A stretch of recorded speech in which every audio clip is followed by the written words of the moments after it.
네, 반갑습니다.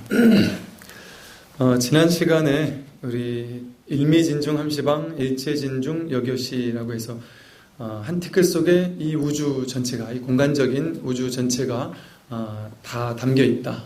서로 그 속에 다 포함되고 있다. 이런 이제 의미를 말씀드렸는데, 이제 오늘 배울 부분은요, 이것이 이렇게 공간적으로만 그런 것이 아니라 시간적으로도 마찬가지다. 이런 이야기입니다.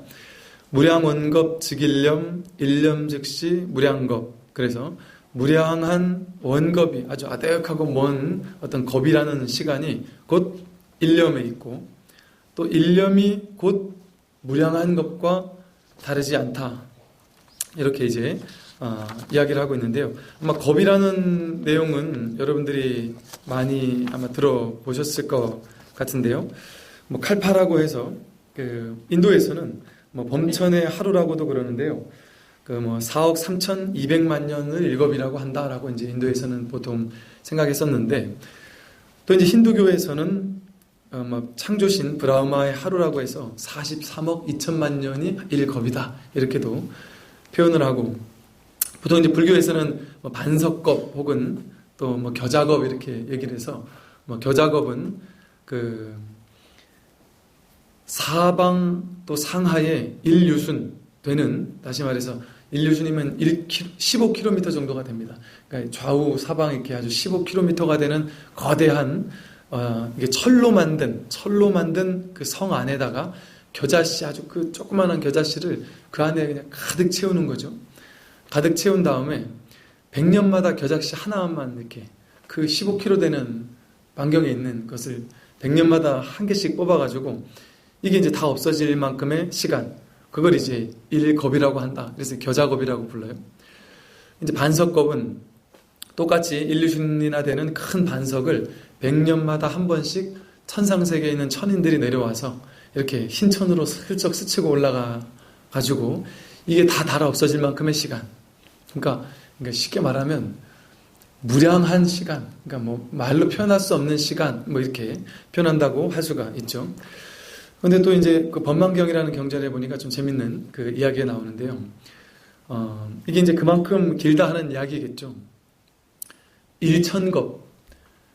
일천겁을 인연을 맺어야 우리가 한 나라에 같이 태어날 수 있답니다. 그러니까 여러분과 저는 벌써 한 나라에 태어났다는 것만으로도 1000겁 이상의 인연으로 이렇게 인연을 맺어왔던 것이겠죠. 2000겁 인연을 맺으면 하루 동안 길을 같이 동행할 수가 있답니다. 3000겁을 맺으면 하룻밤을 한 집에서 이렇게 보낼 수 있다. 같은 공간에서 이렇게 보낼 수 있다, 이런 얘기겠죠.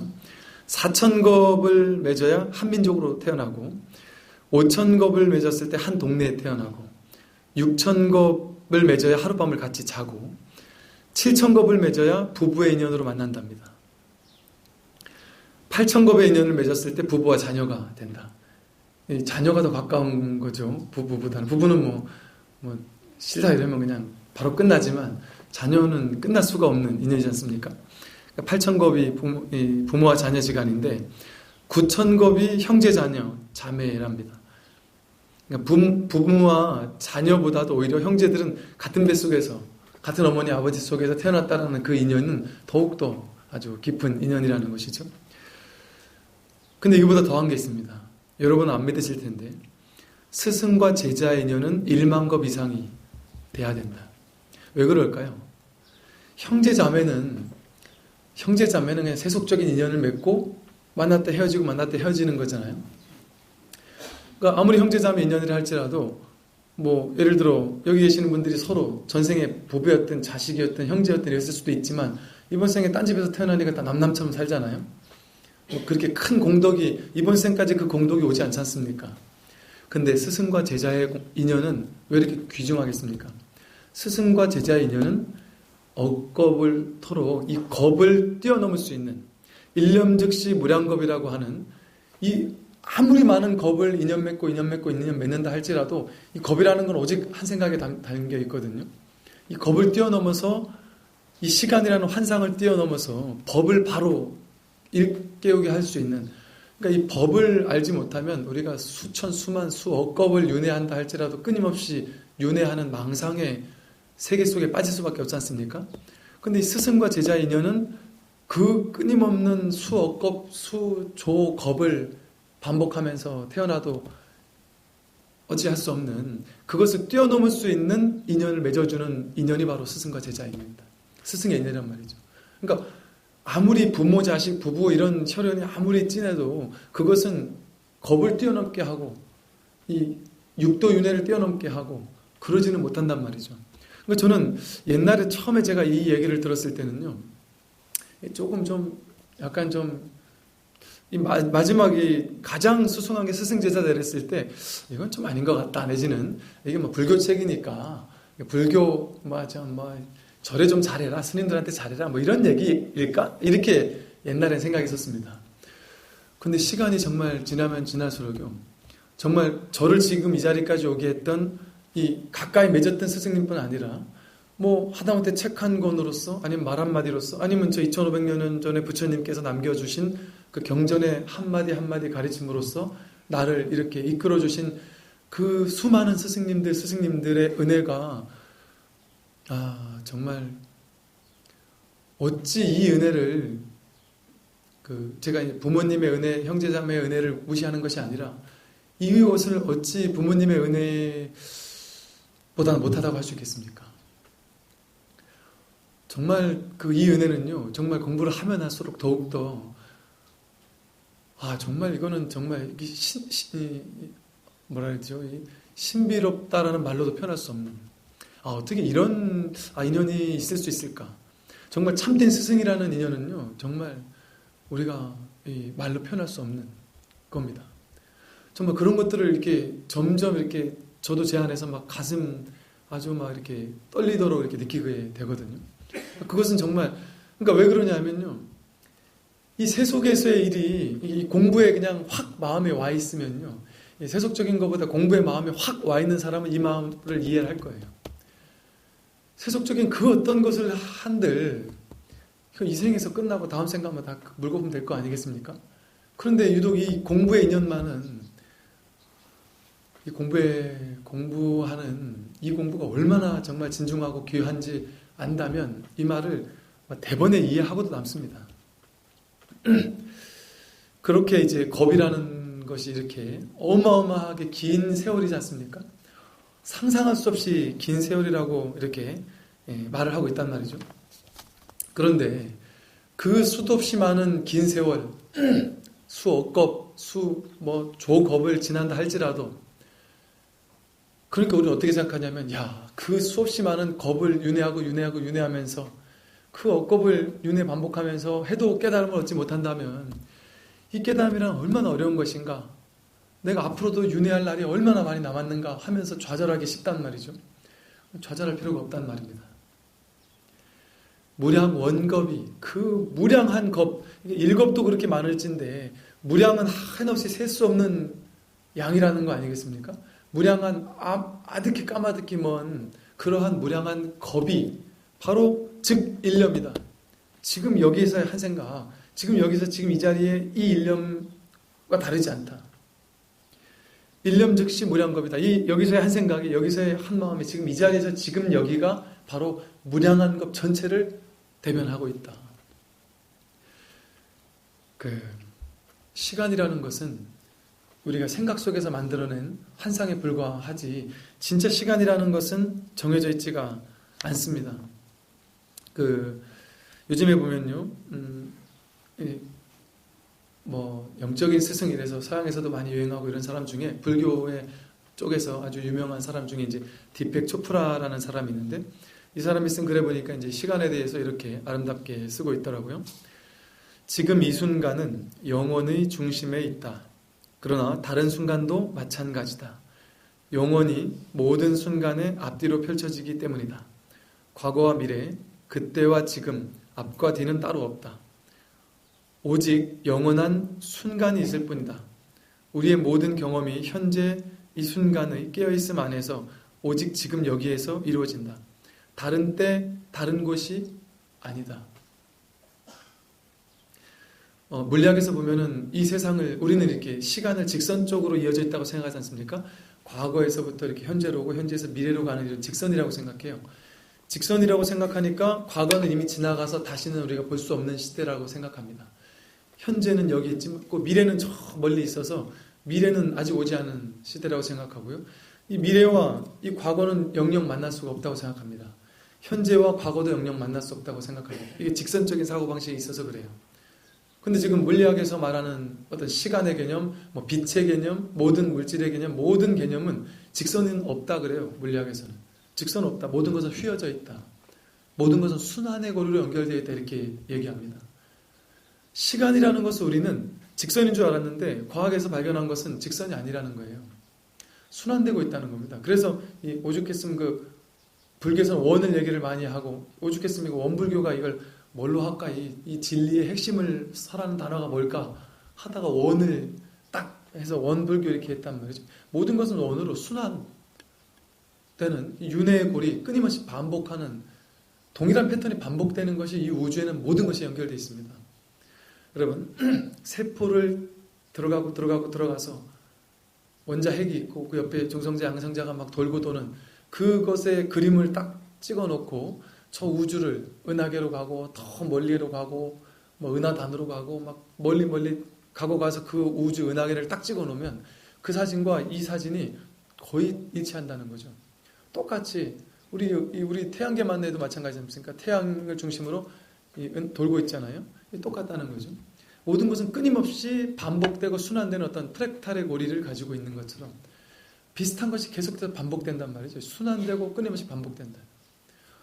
하루도 밤과 낮으로 계속 반복되고 호흡도 들숨과 날숨으로 끊임없이 반복되고 계절도 봄, 여름, 가을, 겨울로 끊임없이 반복되고 이 아름다운 단풍 시즌이 곧 끝나가는 가슴 아픔이 있지만 내년 되면 다시 또 돌아올 수밖에 없고 언제나 우리 이미 지나가서 아쉽다고 생각하지만 그것은 다시 돌아옵니다.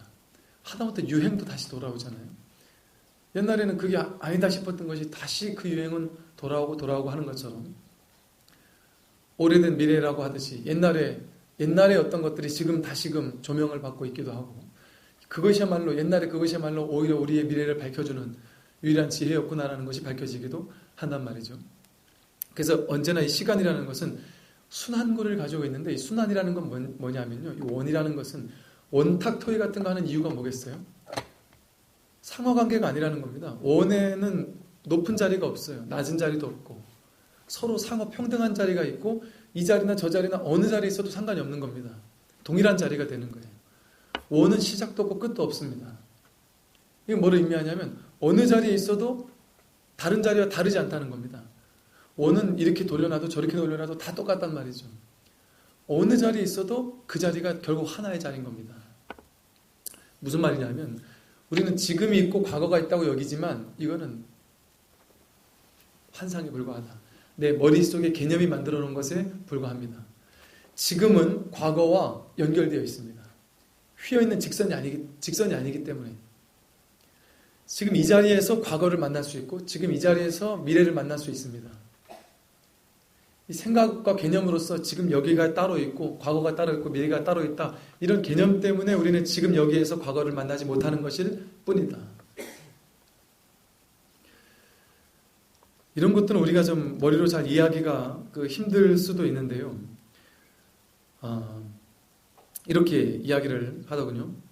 시간은 본래 환상인데 마음이 시간을 느낄 때만 시간이 존재한다. 그래서 시간을 느끼지 않을 때는 시간은 없다는 거죠.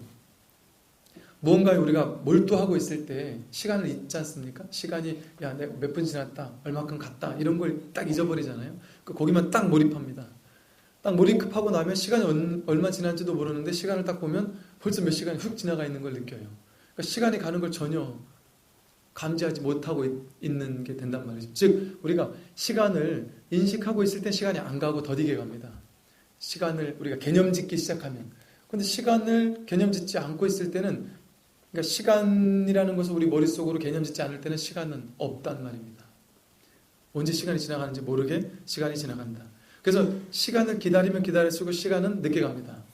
군생활 2년이 휙 가는 한참 길게 안 가는 이유가 빨리 전역하기만을 기다리고 또 기다리니까 인연이 오래 걸리는 것 같은 거예요. 너무나도 즐거웠던 기억은 금방 휙 가버리거든요. 이것 또한 이렇게 우리가 마음속으로 시간을 오랫동안 기다리니까 시간이라는 것이 실체화되어서 더 오래인 것처럼 느껴지는 것일 뿐인 거죠. 그런데요, 이게 진짜 그런가 했더니 물리적인 시간 자체가 실제 그렇다는 어떤 과학적인 어떤 연구가 나왔는데요. 어떤 얘기가 있냐면 그 서양의 속담에 이런 얘기가 있습니다. 지켜보는 냄비는 끓지 않는다. 이런 얘기 들어보셨습니까? 물을 끓이는데 지켜보면서 빨리 끓여라 이러면 훨씬 늦게 끓는답니다. 진짜로 늦게 끓는답니다. 시간적으로. 근데 이거를 빨리 끓여라라고 생각하지 않고 딱 잊고 있으면 실제 더 빨리 끓는다는 겁니다. 시간을 재보면. 정말 그런다는 거예요. 이거를 그 하버드 출신의 물리학자 이타노라는 박사가 그 전자파 열을 발사해가지고 그 뭐 베릴륨이라는 원자를 5,000개 가량을 이제 가열하는 시험을 했다 그래요. 그러니까 쉽게 말해서 이걸 어떻게 비유할 수 있냐면 계란을 물에다 놓고 이렇게 끓이는 실험을 했다고 생각하면 됩니다.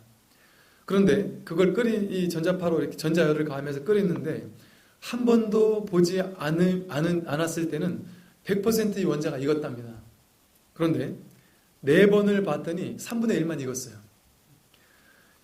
보면 볼수록 이게 덜 익는 겁니다. 그러다가 나중에 64번을 보았더니 아예 익질 않았다는 거예요. 아예 익질 않았습니다. 열을 가했는데도 불구하고 익지 않았다. 이 베릴륨 원자가.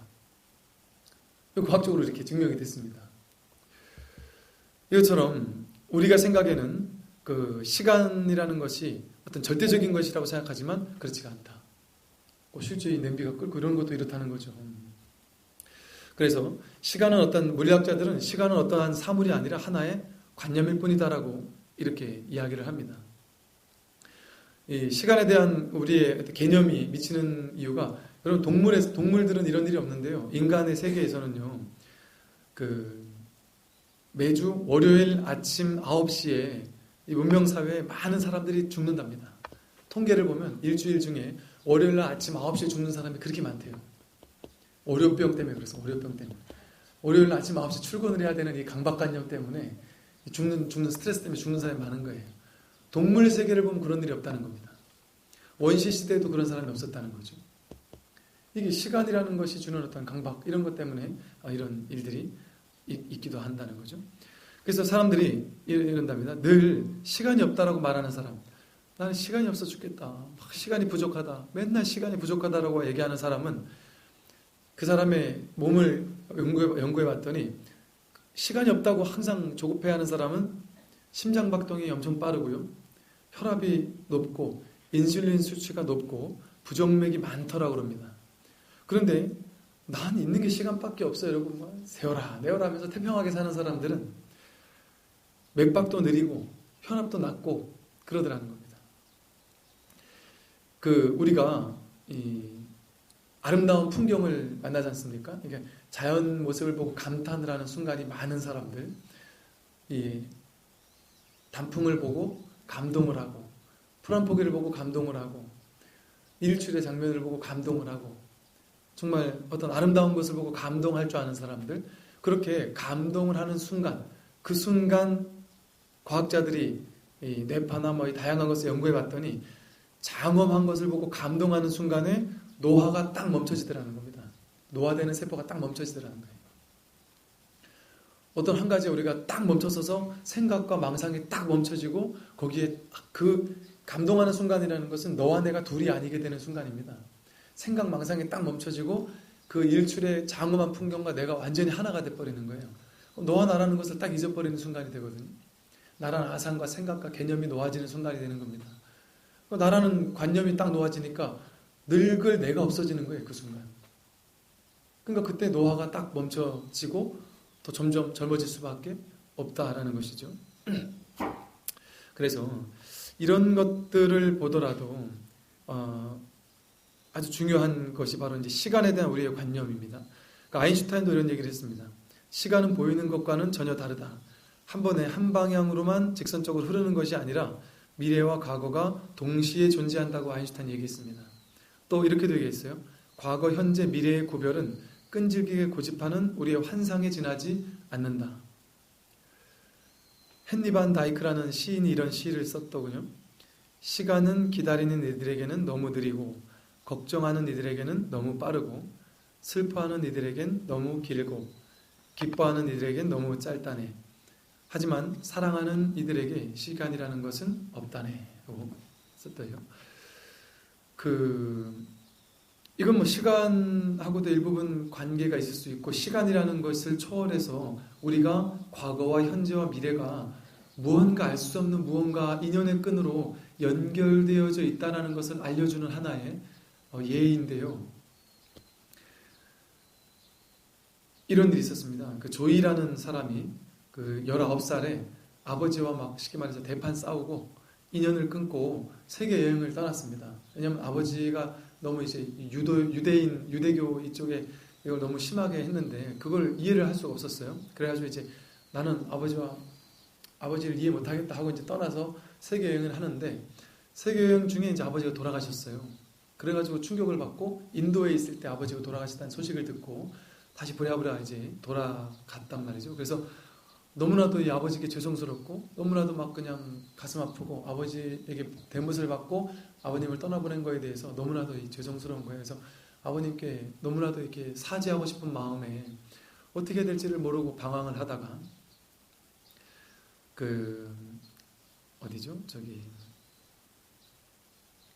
예루살렘에 통곡의 벽이라는 곳이 있지 않습니까? 그 통곡의 벽에 가면 그 벽 사이사이에다가 사람들이 이제 자신들이 바라는 거, 희망하는 거, 뭐 이런 것들을 이렇게 편지를 적어가지고 사이사이 이렇게 쪽지를 껴놓는가 봐요. 그 쪽지에다가 너무나도 아버님께 죄송스러워서 그 통곡의 벽에 가서 아버님께 아버님의 종교라든가 아버님의 사상, 아버님의 가르침 이런 것들을 이해하지 못한 것에 대해서 죄송하다라는 내용의 구구절절 편지를 쓰고 아버님께 용서를 구한다라는 내용을 쓰고, 부디 아버님이 돌아가시기 전에 저를 용서했으면 좋았겠고 또 아버님을 정말 죄송스럽다 이런 마음을 구구절절 담아서 편지를 써가지고 이제 꼽으려고 이렇게 찾다가 조금 이렇게 틈이 있어서 그 틈에다 이렇게 딱 꼽는 순간 바로 밑에 있던 그 편지가 똑 떨어진 거예요. 그 통곡의 벽이 얼마나 넓겠어요. 거기 얼마나 많은 사람이 편지를 썼겠어요. 근데 그 하나가 톡 떨어지길래 이걸 다시 끼워주려고 이걸 들었는데 왠지 모르게 열어보고 싶더라는 겁니다. 그래서 이걸 이렇게 열었는데 무슨 편지였을까요? 아버지가 그 자리에 와서 죽기 전에 와가지고 아들에게 쓴 편지예요. 아들이 봐줄지 안 봐줄지 모르지만 하나님께 쓴 편지예요. 우리 아들을 용서해라. 나는 내 아들을 용서했지만 하나님도 아들을 용서해 주세요 하고, 이미 이 아버지는 이미 아들을 용서했다는 그런 내용을 거기 썼는데, 그 많고 많은 그 수없이 많은 곳 가운데 하필이면 거기에 딱 그렇게 이런 일들이 우리는 없을 거라고 생각하지 않습니까? 그렇지 않습니다. 이런 어떤 동시성들은 우리 인생에 많이 일어나죠. 그죠? 제가 전에 말씀드린 것처럼 대학교 2학년, 3학년 때인가 2학년 때인가 미국의 워싱턴을 갔단 말이에요. 미국 워싱턴에 지하철을 타고 있는데 제 이름을 누가 부르는 거예요. 설마 환청이겠지. 제 이름을 부르는데 이게 미국에서 한국말이 들리니까 설마 하고 이제 고개를 돌렸는데 대학교 선배가, 그리고 그때 이게 대학생들이 미국에 잘 안 가지 않습니까? 돈도 없고. 이 대학교 선배가 제 이름을 부르는 거예요. 저는 정말 깜짝 놀랐습니다. 또 워싱턴에 우연히 갔을 때 우연하게 어떤 그 사람을 만났는데, 우연하게 만났는데 이 사람이 어떤 나이가 좀 있는 이제 선배 제가 했었는데, 그 선배가 불교에 엄청 관심이 많은 사람이었어요. 제 불교 공부를 하는 걸 알고는 너무 막 반가워가지고 정말 저한테 막 맨날 막 뭘 물어보는 거예요. 그럼 제가 이렇게 막 얘기해 줬더니 너무 신기해가지고 저를 막 끌고 다니면서 얼마나 맛있는 걸 마셔주는지. 제가 미국에서 돈이 없었거든요. 너무 돈이 없어가지고 정말 막 가난하게 지냈거든요. 근데 그 선배가 한 번은 너무 불교를 가르쳐줘서 너무 고맙다고 하면서 저를 보스턴의 바닷가에 바다가 쫙 보이는 아주 으리으리한 그 레스토랑에 데리고 가서 바닷가재를, 랍스타를 사주는 겁니다. 제가 우리나라 돈으로 환산했더니 제 혼자 먹은 게 15만 원, 그 선배가 먹은 게 10만 원 넘는데 뭐 또 다른 것도 먹고 맥주도 한잔하고, 제가 그 가격을 보고 너무 억울해가지고 아유, 차라리 이걸 나를 줬으면 몇 날 며칠에 사는 건데 너무 억울했는데 두고두고 참 그래도 그 좋은 기억이 생각이 나대요.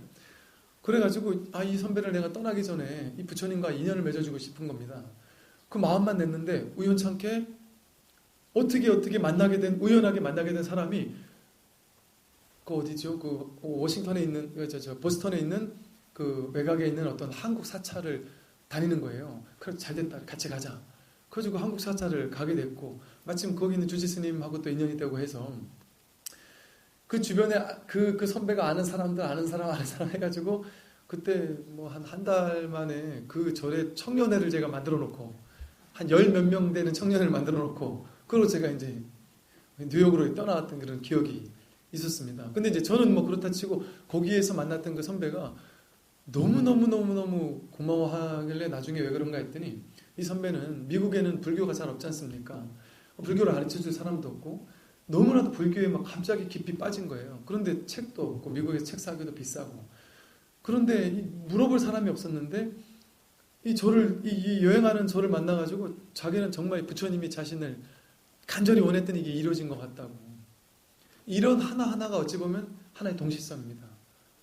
제가 전에 말씀드린 것처럼 그 워싱턴에서 제가 그냥 아무 버스나 타고 시골 마을로 갔는데 그 시골 마을에 한국인 전화번호는 있지도 않은데 갑자기 거기 한국인 전화번호가 또 떨려 있었고 거길 딱 마침 전화해 봤더니만 그 절이 하나가 있었고 그거 알고 봤더니 그 절의 스님이 거기서 멀리 찾아와가지고 절을 데리고 가서 맛있는 거 먹여주고 재워주고 용돈까지 주면서 보내줬고 알고 봤더니 그 절에 지금 그 이후에 그 절에 주지 스님으로 갔던 그 주지 스님이 육군사관학교 옛날에 주지법사 스님입니다. 제가 그 도움을 받았던 미국 워싱턴 법조사에서 도움을 받았던 그러니까 시간을 거슬러서 그 주지 스님에게 내가 도움을 받았는데 그 주지 스님 아니지만 그 역대 주지 스님에게 도움을 받았는데 제가 지금 주지 스님이 계시는 주지로 있던 그 절의 주지로 이렇게 와 있단 말이죠. 그러니까 이런 것들이 가만히 생각해 보면 뭐 우리는 어떻게 생각했을 때는 우연이라고 생각하기도 하고 뭐 이렇게 할 수도 있겠지만 하나하나의 모든 어떤 동시성들이 우리 삶에는 언제나 등장하고 있습니다.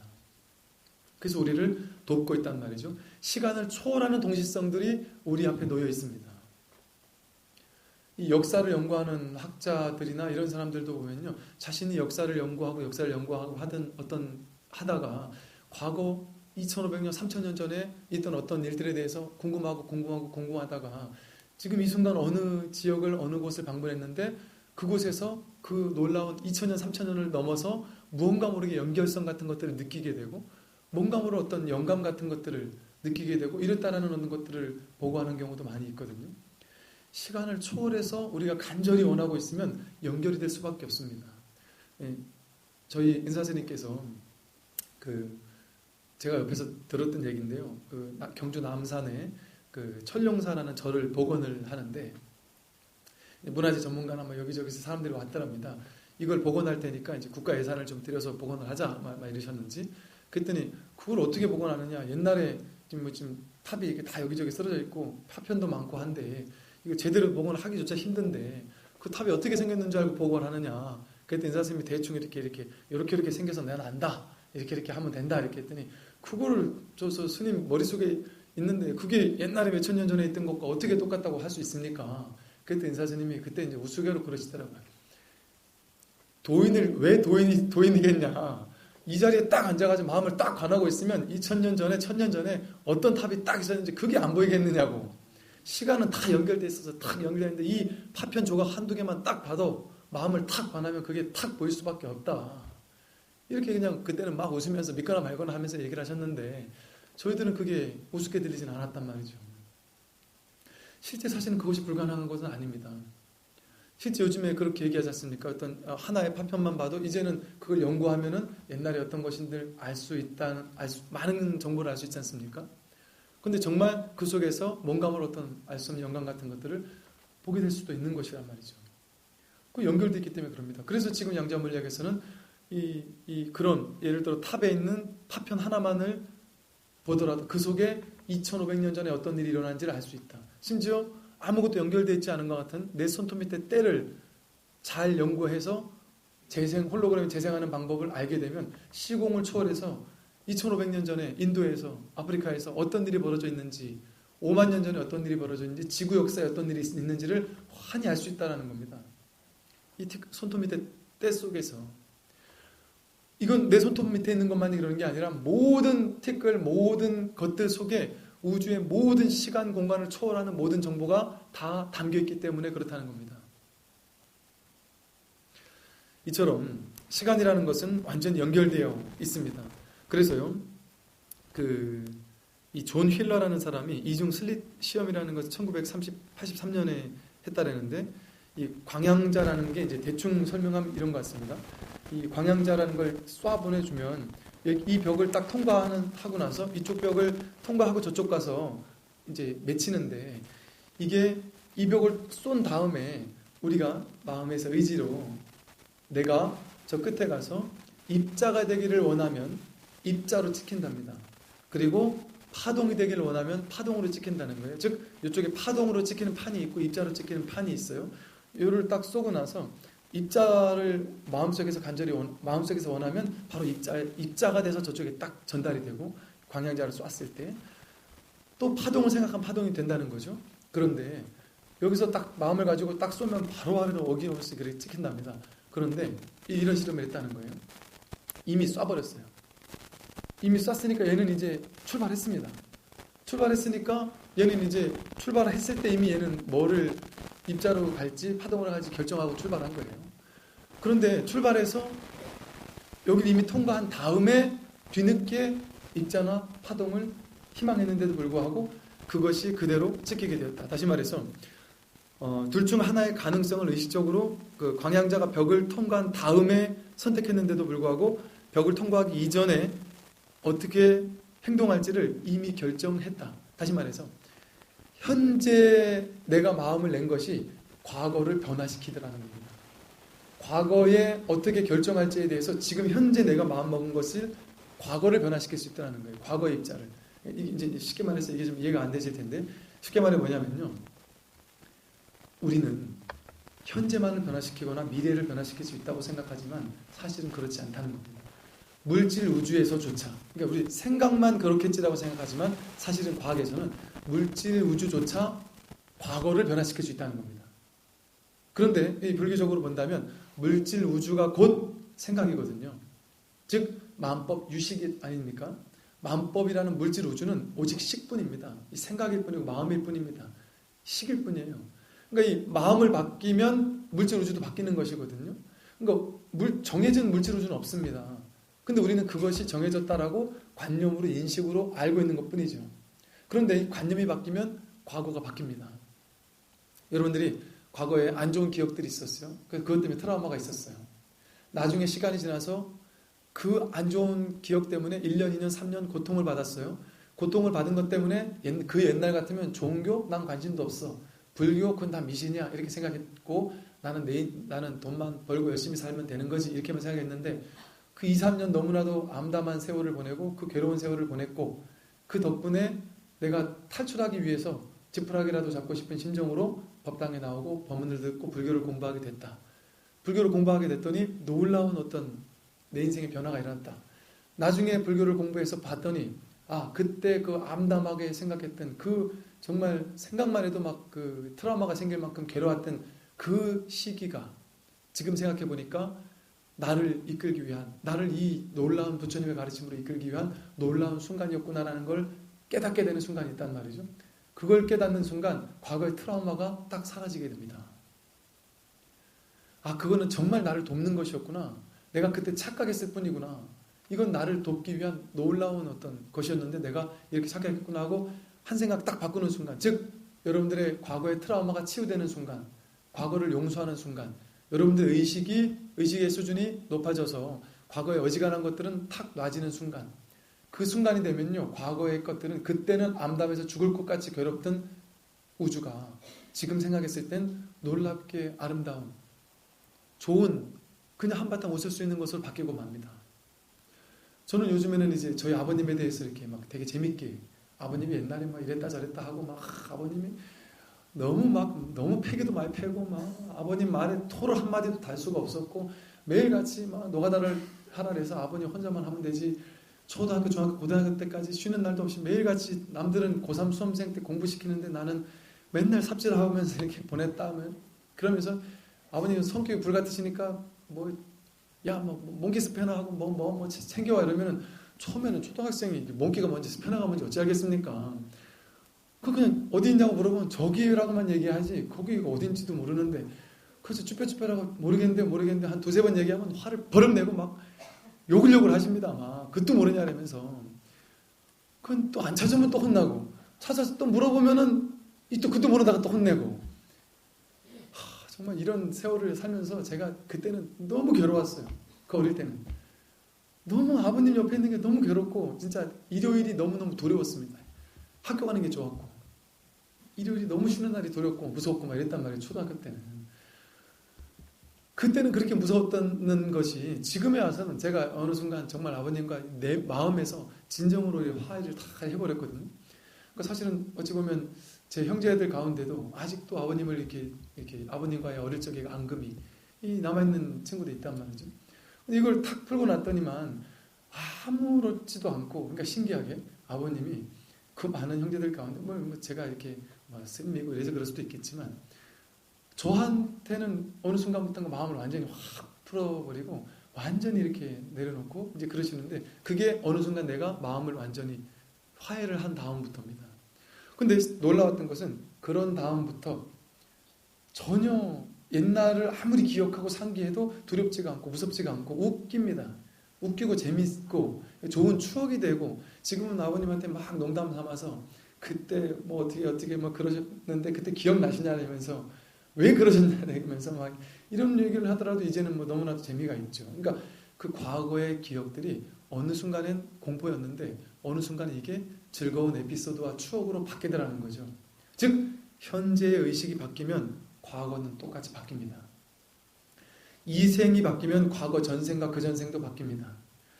이 생이 바뀌면 전생에 걸친 또 다른 내가 함께 해탈이 됩니다. 지금 이 생에서 마음을 해탈하면 전생의 모든 내가 해탈이 되는 거예요. 양자물리학에서는 그 평행우주를 얘기하죠. 그래서 어떤 사람들은요, 이 평행우주를 이게 허사가 아니라고 얘기를 합니다. 양자물리학자들이 뭐라고 얘기하냐면요, 평행우주는 실제로 존재하고 어떤 공상과학 소설가가 상상할 수 있는 것보다 훨씬 더 신비한 존재로 실제 존재한다. 도이치라는 교수는 평행우주에 사는 무수한 나들은 서로 영향을 미친다. 이 우주에 사는 나의 행동은 다른 우주에 사는 나에게 영향을 미치고 다른 우주에 사는 나의 행동은 이 우주에 사는 나에게 영향을 미친다 라고 해서 이 평행우주의 가능성을 얘기하거든요. 동시에 나라는 어떤 분신들이 이 우주에 수없이 있다는 것이죠. 그런데 이것도 마찬가지라는 거죠. 지금 이 자리에서 내가 의식이 어떻게 바뀌냐에 따라서 평행우주에 있는 모든 또 다른 내가 동시에 영향을 받을 수밖에 없다. 또 다른 나만이 문제가 아닙니다. 여기 계시는 모든 분들이 사실은 우리 법성의 자리에서 봤을 때는 다 또 다른 나와 다르지 않은 겁니다. 내가 한 생각 공부해서 깨달으면 여기 있는 모든 분들이 사실은 함께 깨닫는 것과 똑같다. 다르지가 않다. 이처럼 과거, 현재, 미래라는 것이 정해진 바가 없다라는 것이죠. 그래서 우리가 실제로 늙는다라고 생각하니까 늙는 거지, 실제 늙는 것도 우리의 의식에서 만들어낸 이 생각, 개념이 만들어낸 것일 뿐입니다. 이런 얘기 아마 들으셨을 거예요. 하버드 랭거 교수가 1979년에 75세 이상의 노인들을 대상으로 한 마을을 1959년인 것처럼 꾸며놓고 어르신들이 아주 젊은 그때 그 20년 전으로 돌아가서 젊은 그때 당시에처럼 똑같이 살게 했단 말이죠. 옷 입는 거 내는 것도 똑같이. 그랬더니 일주일 만에 제일 먼저 손가락 길이가 갑자기 길어지기 시작하더랍니다. 노인들이. 그리고 이 신체 나이가 갑자기 탁탁탁 다운이 되기 시작하더라는 거예요. 나중에 이제 BBC에서 그걸 보고 2010년에도 똑같은 연구를 했는데, 어떤 여배우는 뇌졸중에 시달렸는데 휠체어에 타고 있었는데 갑자기 뻘떡 일어나 걷기 시작했다는 겁니다. 또 이 거동이 힘들던 사람은 막 탭댄스를 출 정도로 좋아지기 시작했다. 내가 의식이 과거에서 살면 젊어지는 겁니다. 미래에서 살거나 미래를 두려워하거나 나는 늙을 텐데 이렇게 생각하면 늙어질 수밖에 없는 거예요. 우리 몸도 똑같이. 제가 전에 그 말씀드린 것처럼 제가 어느 순간에 제가 이제 후배였을 때는 나 되게 이렇게 흰머리 이렇게 맞지는 않았습니다. 그렇게 늙진 않았는데 제가 어느 순간 갑자기 후배분들이 이렇게 많이 생기면서 갑자기 어느 순간 딱 되니까 갑자기 저한테 이제 선배의 역할을 하게 되는 어떤 시기가 딱 생긴 거예요. 갑자기 선배로서 이렇게 지도를 해야 되는 상황이 딱 놓이니까 갑자기 제가 좀 충격을 받아. 내가 이렇게 옛날에는 그 자리에 가려면 내가 완전 먼 미래의 일인 줄 알았는데 어느 순간 내가 그 자리에 가 있는 걸 보고서 야, 내가 이렇게 늙었나? 그러면서 어느 순간 마음속에서 그래, 이거 받아들여야 되겠구나. 나도 이렇게 늙었구나. 그래서 내가 나도 늙었지 이렇게 생각을 하기 시작했는데 그 해부터 흰머리도 많아지면서 그 해부터 나이 들어 보인다는 얘기를 점점 많이 듣기 시작하는 거예요. 제가 인정하기 시작하면서부터 아마 그러지 않았나 이런 생각이 듭니다. 근데 이 참 의식이라는 것이 무섭구나 그런 생각이 듭니다. 저런 얘기가 있습니다. 어디죠? 우리 인도에 보면은 베다라는 경전이 있지 않습니까? 베다에는 뭐라고 나오냐면 사람이 늙는 유일한 이유는 늙은 사람을 보고 살기 때문이다. 그럽니다. 즉 옆에 늙은 사람이 있으니까 나도 저렇게 늙겠구나 이렇게 믿게 되는 거예요. 굳게 믿고 사람 저렇게 늙는 거구나 이렇게 굳게 믿기 때문에 늙는다.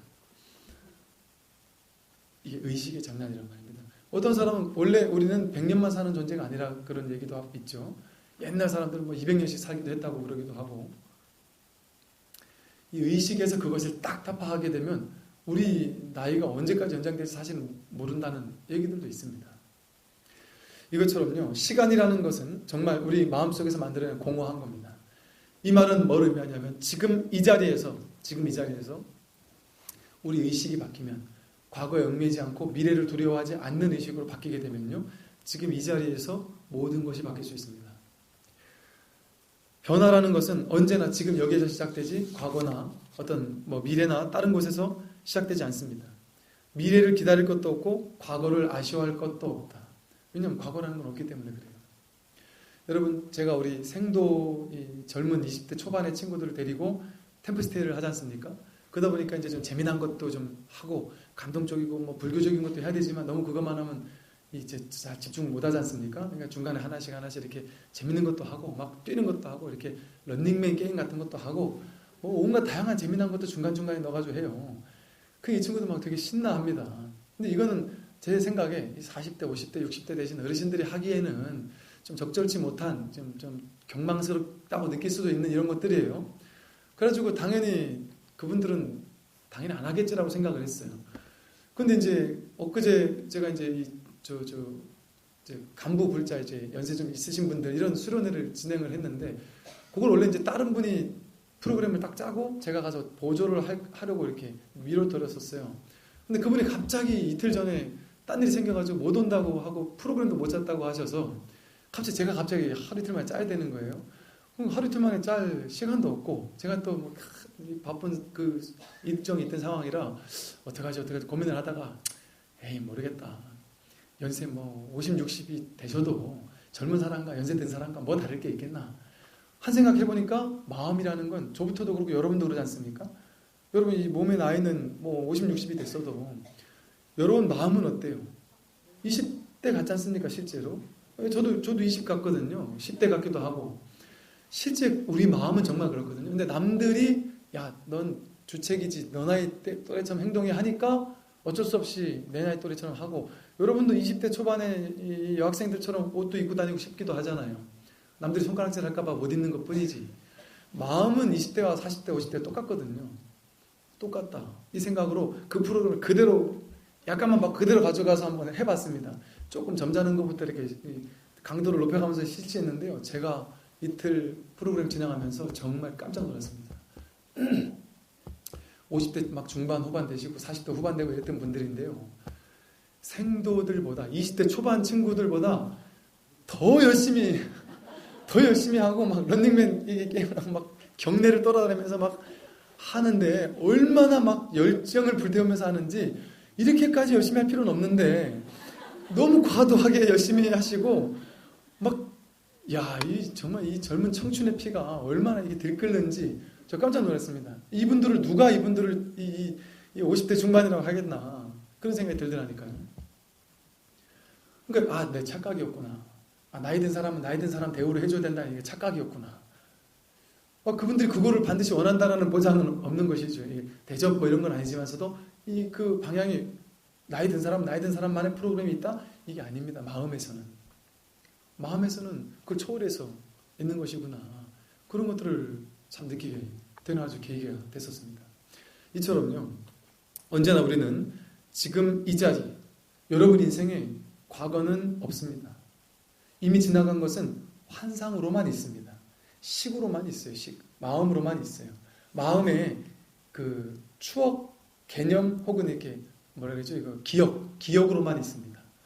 기억으로만 있다는 것은 마음의 하나의 어떤 희뿌연 하나의 기억 속에만 있는 거예요. 그것은 진실인가? 그건 진실이 아닙니다. 안 좋았던 과거, 이게 진실인가? 진실이 아닙니다. 내가 누군가를 아주 증오했던 과거, 그건 진실이 아닙니다. 그 사람을 증오했던 게 아니라 지금은 그 사람을 증오했었지만 과거에는 어쩌면 내가 그 사람을 전생에 엄청나게 몇 생을 그 사람을 괴롭히고 죽이고 했었을 수도 있어요. 근데 그 사람이 이 생에 그나마 그 정도로 나를 괴롭히는 걸로써 이 생에 안 갚으면 갚기 위해서 그런 업을 쥐었을 수도 있어요. 그러니까 그거는 그 사람이 나쁜 놈이라서 나에게 괴롭혔던 게 아니라 그 사람과 나의 업이 이 생에 풀기 위해서 전생에 둘이서 어떤 식이냐면 전생에 둘이 만난 거예요. 뭐랄까 다음 생을 계획하는 법신의 차원에서는 어떤 아무 원한도 없고 한도 없고 그냥 업이라는 중립적인 것만 있습니다. 다만 이건 풀긴 풀어야 되는 거예요. 그러니까 내가 전생에 저 사람을 한 10번 죽였고 막 괴롭혔단 말이에요. 그러니까 그 사람은 당했단 말이에요. 근데 두 사람이 만나서 다음 생 계획을 짤 때는 막 으르렁대지 않습니다. 넌 날 죽였지 이러지 않는단 말이죠. 그냥 공평한 중립적인 업만을 가지고서 너가 나를 이렇게 괴롭혔던 업이 있잖아. 그래. 미안하다고 할 것도 없어요. 그냥 중립적이니까.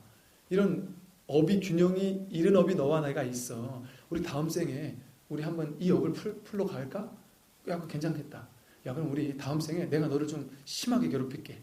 너가 나를 10생 동안 괴롭혔잖아. 한 10년을 10생을 윤회하면서 괴롭혔잖아. 내가 한 방에 그냥 너를 과도하게 괴롭히면 어떨까? 그러니까 이 친구가 그것도 괜찮겠는데? 나도 한 2생, 3생 괴롭힘을 당하는 것보다 한 방에 끝내는 게 좋겠다. 내가 10대 때 만나가지고 내가 한 50대 때까지 너가 나를 계속 괴롭혀라. 기왕이면 내 다리도 하나 뿜대주고 내 돈도 한번 가져가가지고 내 한 10억 정도 내가 벌어놓은 돈 가져가가지고 갚지 말고 이렇게 한번 해서 한 방에 우리 업을 딱 끝내고 오면 어떨까? 지구별에서의 그거는 지금 이게 환상이거든요. 어차피 꿈이거든요. 그때 가면 으르렁 되겠지만 지금은 으르렁 될 필요가 없다는 걸 안단 말이죠. 그럼 우리 지구별에 가서 그렇게 한번 재밌는 꿈을 한번 꾸고 올까? 둘이서 좋겠다 하고 박수 치면서 서로 얼싸안으면서 좀 도와줘 하고 나를 좀 괴롭혀줘 이렇게 하고 그럼 내가 너를 좀 심하게 괴롭힐 테니까 그때 가서 좀 힘들어도 그때는 어쩔 수 없겠지만 어차피 그 생이 지나면 서로 풀 거니까 우리 그 재밌는 연극을 하고 오자 이러고 만났던 사람이란 말이에요. 그래서 그 친구가 나를 괴롭힌 거예요. 이 사실을 안다면 용서하지 못할 이유가 뭐가 있겠습니까? 과거를. 그렇게 알고 깨달아서 그 과거를 용서하고 과거에 수많았던 나 자신을 용서하고 나 자신을 따뜻하게 감싸주고 제가 한때 제 과거에 제 어릴 적에 어떤 명상을 하면서요. 제 어릴 적에 제가 가장 서글펐을 때, 제가 가장 불쌍했을 때, 그리고 제가 가장 이렇게 눈물겨웠을 순간들이 몇 개 떠오르는 장면이 있더라고요.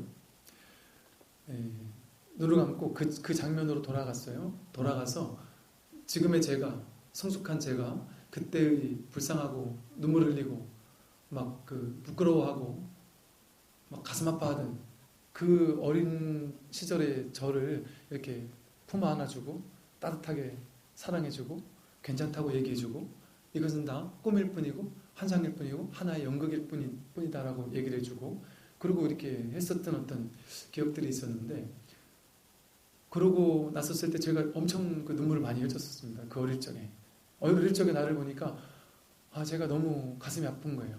아버님, 어머님 이렇게 이혼을 하면서 또 막 안 좋게 막 싸우시고 그럴 때 장면들마다 제가 그때 막 아픔이 있고 상처가 있고 또 그러면서 크면서 온갖 막 이런저런 상처들이 있었던 거예요. 그러니까 그런 것들을 하나하나 보면서 제가 그 당시로 돌아가면서 참 이렇게 살았구나. 근데 지금에 와서 이렇게 탁 되돌아보니까 그 모든 것들이 하나하나가 전부 다 그 자체로 아름답습니다. 그 하나하나가 없었다면 그것은 내가 아닌 거예요. 그것은 반드시 있어야 되는 것들이었고 거기서 연극을 해줬던 아버님, 거기서 연극을 해줬던 어머님, 거기서 함께 연극을 해줬던 저희 누님과 동생, 모든 사람들이 전부 다 아름답습니다. 지금도 이제 그 두 분이 이제 이혼을 하셔서 따로따로 사시지만 제가 뒤늦게 이렇게 좀 풀어드리고 그래서 이제 이게 나름대로 또 화해를 하시고 그러나 또 뭐 재혼하시고 하셨으니까 또 어찌 할 수는 없지만 마음으로 그래도 따뜻한 마음을 가지고 계시고 또 아버님도 어머님한테 이렇게 다 그런 어떤 따뜻한 메시지를 보내고 또 이 새어머님도 다 이해하시면서 서로 이렇게 따뜻하게 하고 그 더욱더 다음 생에 우리 아름답게 좋은 인연으로 또 만날 수 있지 않겠나 이렇게 또 이야기를 하시고 이런 모습들 하나하나를 보면서 우리 삶이라는 것은 이렇게 배워가는 것이구나. 우리의 과거는 아무리 상처가 있고 아프고 괴로워도 그것은 그것 자체가 아닙니다. 그것이 나타난 이유는 그것을 이렇게 깨닫고 배우고 회복해서 서로 풀어서 그것을 깨닫기 위한 과정으로서 그래서 좀 더 성숙하기 위한 과정으로서 나타나는 겁니다. 그럼 우리는 그 과거에 그 어떤 많은 상처, 어릴 적에 상처받은 그거를 가슴 아파할 필요는까지는 없어요. 한 번쯤 안아줄 필요는 있겠지만 왜냐하면 그것이 나온 목적이 우리를 괴롭히기 위한 목적도 아니었고 우리를 깨닫게 하기 위한 목적으로 등장했기 때문에 그것을 언제 할 수 있느냐? 지금 해야 됩니다. 여러분의 과거를 지금 여러분이 나이도 들고 성장하고 성숙하고 부처님 법을 만난 지금 해탈시켜주지 않으면 과거에 응어리진 것을 지금 해탈시켜주지 않으면 안 된다. 지금 해탈시켜주면 과거는 반드시 사라집니다. 과거의 그 모든 업은 환상이기 때문에 오직 지금밖에 없어요. 과거의 업은 과거에 있는 게 아니라 지금 있습니다. 지금에 있어요. 그러니까 지금 해탈하면 지금 용서해주고 지금 나 자신을 사랑해주고 과거의 나 자신 내가 잘못했던 나도 사랑해주고 그럼에도 불구하고 다독거려주고 사랑해주고 그 어떤 사람 미워했던 사람 증오했던 사람 그 모든 사람을 지금 이 자리에서 용서해주면 우리는 지금 이 자리에서 가벼워질 수 있는 겁니다. 더 놀라운 것은 그 응어리진 안갚음과 과거의 상처를 안고 살면 그 상처에 투영해가지고 미래가 사라집니다. 세상을 볼 때, 남들을 볼 때 이 상처에 투영해서 그 사람이 보여져요. 예를 들어 이 상처가 있는 사람은요, 상대방이 자기 자랑 막 할 때 되게 재수없게 느껴집니다. 왜냐면 내 안에 나는 상처가 있거든요. 이 상처로 투영해서 봐지는 거예요. 근데 이 상처가 없고 정말 이게 해탈한 사람들은 상대가 자기 자랑을 아무리 해도 그렇게 재수가 없지가 않아요. 그냥 아름다워 보이는 거예요. 그럴 수 있구나. 저 사람은 참 그래. 얼마나 좋니. 왜? 내 마음이 긍정적인 에너지로 넘치기 때문에 상대방의 그런 모든 것들이 좋게 보이는 거예요. 남들이 설령 조금 안 좋게 얘기해도 좋게 보이는 거예요. 마치 뭐와도 같냐 하면 여러분들이 기분 좋은 날 남편이 막 백을 사주고 이렇게 자식이 뭔가 성적이 좋게 받아오고 남들한테 칭찬받고 기분 좋은 날은 자식이 아무리 집에서 막 난리를 쳐도 막 이뻐 보인단 말이에요. 참 저렇게 애가 에너지 넘치는구나. 참 저렇게 내 아들이 저렇게 에너지 넘치고 참 좋구나. 이렇게 생각해요. 근데 내가 막 가슴이 옹졸해지고 막 화가 나고 남들한테 욕도 얻어먹고 이런 날은 똑같이 뛰는데 저놈이 막 욕을 해가면서 저놈이 커가지고 뭐가 되려고 이러면서 욕을 하면서 한단 말이죠. 똑같은 행동을 했는데도 아름답게 보이기도 하고 나쁜 놈처럼 보이기도 한단 말이에요. 마음이 어떠냐, 마음 상태에 따라서. 그 마음 상태가 마음에 있는 하나의 응어리진 과거의 상처들입니다. 그래서 지금밖에 없습니다. 여러분 과거라는 건 없어요. 언제나 과거는 여기에 있습니다. 여기에. 언제나 과거는 여기에 있다. 그래서 이 마음 공부가 중요한 것이고 이 마음 공부는 바로 지금 여기에서 하는 공부이고 지금 여기에서 우리가 공부가 되면 과거와 미래라는 전체가 바로 이 자리에서 공부가 될 수밖에 없단 말이죠. 그래서 과거나 미래 여기에 얽매여가지고 미래를 두려워하면 두려워하는 일을 지금 이 순간에 끌어당기고 있는 겁니다. 미래를 두려워할 필요가 전혀 없어요. 전혀. 미래 어떻게 될까에 대해서 두려워할 필요가 전혀 없습니다. 돈이 없어도 아무 걱정이 없단 말이에요. 우리는 아무 걱정이 없습니다. 여러분 통장 잔고를 지금 이 순간에 내 통장 잔고를 내 재산을 지금 이 순간에 다 가져본 사람 있습니까? 지금 이 순간이라는 현재에 통장 잔고를 다 가져본 사람이 있습니까? 우린 가져본 적이 없어요. 안 그렇습니까? 통장에 숫자로만 쓰여 있는 거지. 아니, 안 그래요? 통장에 숫자라는 개념으로만 쓰여 있는 거예요. 숫자라는 개념으로만. 그러대요. 그 무슨 은행 같은데 옛날에 은행 같은 데서 큰 은행에서 대출해 줄 때 통장에 예를 들어 1,000만 원이 있으면 그 1,000만 원 한도 내서 사람들 꿔줘야 되잖아요. 근데 한 억도 꿔준다는 거죠. 어차피 이건 그래서 이자를 벌어가지고 불려가지고 한다는 거예요. 이런 얘기를 하는 얘기도 언뜻 들었는데, 그러니까 돈이라는 내 재산이라는 것은 환상입니다. 여러분들은 그 순간 그 재산을 다 써본 적도 없고 가져본 적도 없어요. 언제나 밥 먹을 땐 그냥 밥만 먹었을 뿐이고, 비싼 밥 먹을 땐 비싼 밥 먹을 뿐이고, 싼 밥 먹을 땐 싼 밥 먹을 뿐이에요. 이 무슨 말이냐면요, 1,000억이 있어도 돈 안 쓰는 사람은 1,000억 있는 사람처럼 안 살죠. 그냥 가난하게 맨날 사는 거예요. 그냥 소박하게 사는 거예요. 근데 또 돈을 별로 못 버는 사람도 때로는 쓸 때는 또 크게 쓰기도 하고 산단 말이죠. 그러다가 죽을 때가 다 써야지 이렇게 생각해도 죽을 때가 다 써집니까? 죽을 때까지 절대 다 안 써요.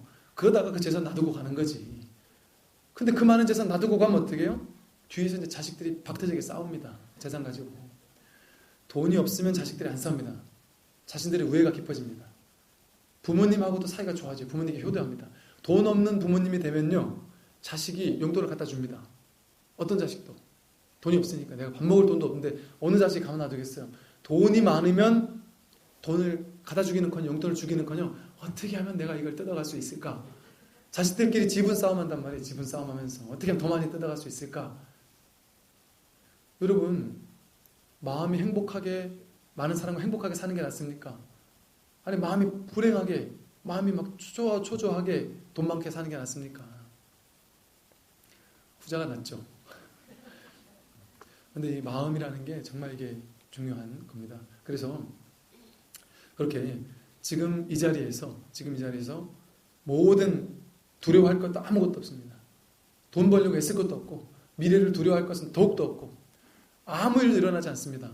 여러분이 지금까지 살아왔던 삶과 비슷한 패턴의 삶이 죽을 때까지, 심지어 다음 생까지 계속 갑니다. 이게 핵심이에요. 지금까지 돈을 적절히 벌어왔다. 그건 죽을 때까지는 가게 돼 있습니다. 그건 복이기 때문에. 이거는 미래의 문제가 아니고요, 내 안에 있는 복의 문제입니다. 근데 우리는 이게 미래의 문제로 착각하고 살아요. 근데 내면의 문제입니다. 즉 지금 이 순간의 문제예요. 그것은 미래에 내가 부자가 되고 가난해지는 이 문제가 아닙니다. 지금 이 순간 내가 풍요롭게 살면 미래도 풍요롭게 살 수밖에 없어요. 이 마음이 미래를 가져오는 거기 때문에. 지금 이 순간 가난하면 아무리 부자라도 허덕이며 살아요. 돈 못 쓰고 살고. 그러니까 미래에 대한 두려움은 완전한 환상입니다. 과거에 대해서도 완전한 환상이고, 그냥 우리는 지금 이 자리예요. 이 자리, 이 순간 이것, 이렇게 살고 있는 매 순간 발 디디고 서 있는 이 자리만이 있을 뿐입니다. 이 자리의 의식이 어떤 의식이냐가 이게 가장 중요한 관건인 거죠. 지금 이 순간 만족하고, 지금 이 순간 행복해하고, 지금 이 순간 감사해하고, 지금 이 순간 사랑하고, 나 자신을 사랑하고 타인을 사랑하면서 이런 어떤 에너지 파장으로 살면 지금 이 순간의 의식이 내 전 과거를 바꾸고 전체 미래를 바꿉니다.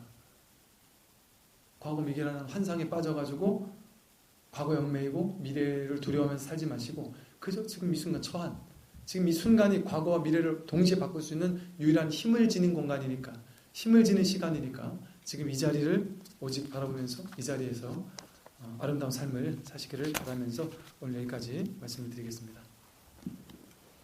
모두 자리에서